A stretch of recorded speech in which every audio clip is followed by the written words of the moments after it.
Assalamu алейкум айымдар. Менин мастер-классыма куш келипсиздер. Сиздерди көрүп жатканыма абдан кубанычтамын. Караңыздар, бүгүн магазинде сатылган жумшак кожиктерди даярдайбыз. Жасалуу жолу өтө оңой болот. Жана дагы курамы арзан болот. Үйдө балдарыңызга жасап берсеңиз өтө сонун.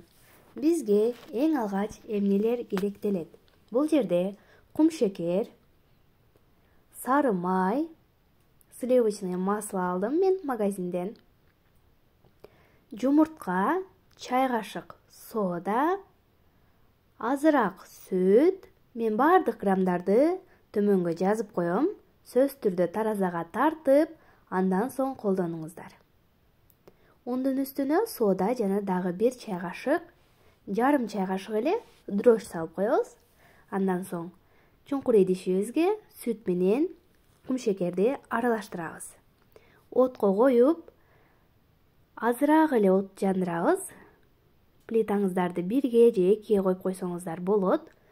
Жакшылап аралаштырып, кумшекер эригенге чейин. Ысык маалында үстүнө сары майыбызды, орусча айтканда сливочное маслону салып, дагы да жакшылап аралаштырабыз. Ушундай орусча айтканда комочкалар болбош керек, бардыгы тегиз болуш керек. Андан кийин жумуртканы чалып, бул жерде караңыздар, мен лопатка менен эле чалып койдум эле. Бул жетишерлик болбоптур. Кожиктин арасында сары тоголоктор жүрөт. Себеби мен жакшы чайбаптырмын. Ушул жерде винчик менен жакшылап аралаштырып алыңыздар. Мага окшоп эринбестен деп коеюн. Унду айымдар сөзсүз түрдө 3кө, 4кө бөлүп, аз-аздан салып аралаштырып баштайбыз. Себеби бардыгын бир салып алсаңыз, кожигиңиз биринчиден катуу болуп калат, экинчиден көтөрүлбөйт, таптакыр катуу болуп жакшы болбой калат. Ошондуктан сиздерге айтарым, шашпастан унду ээлеп, аз-аздан салып, колго жабышпаган жумшак камыр кылып аласыздар.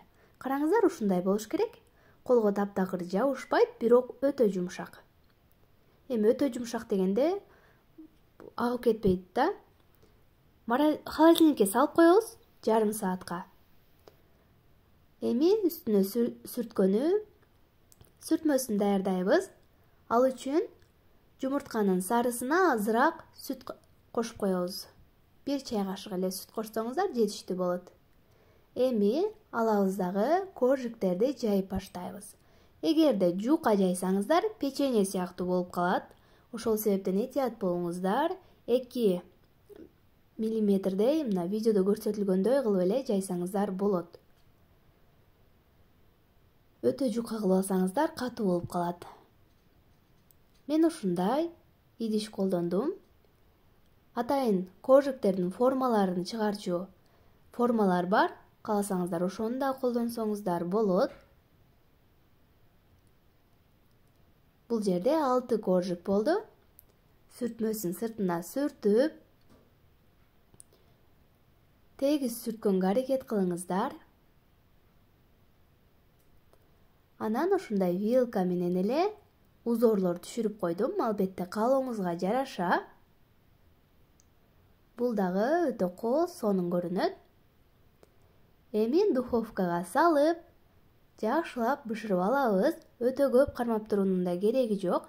Катуу болуп калышы мүмкүн. Мисалы, мен өзүмдүн духовкамдын сырын билем. 100 градустан бир аз өйдө коюп эле бышырып аламын. Сиз дагы өзүңүздүн духовкаңызга карап бышырып аласыз. Андан соң калган ашкан камырларды дагы даярдап сүлгүгө коюп койдум. Сиздер дагы ушундай кылсаңыздар болот. Камырларды даярдагыча биринчи салган кожиктерим бышып калды. Караңыздар, ушунчалык бийик болуп көтөрүлүп, өзгөчө болуп бышты. Мен ойлоймун, бул мастер-класс сиздерге пайдалуу болду деп. Сөзсүз түрдө жасап көрүп, отзыв жөнөтүп коюуну унутпаңыздар. Балдарыңыздарды кубантып, ар дайым бар болуңуздар.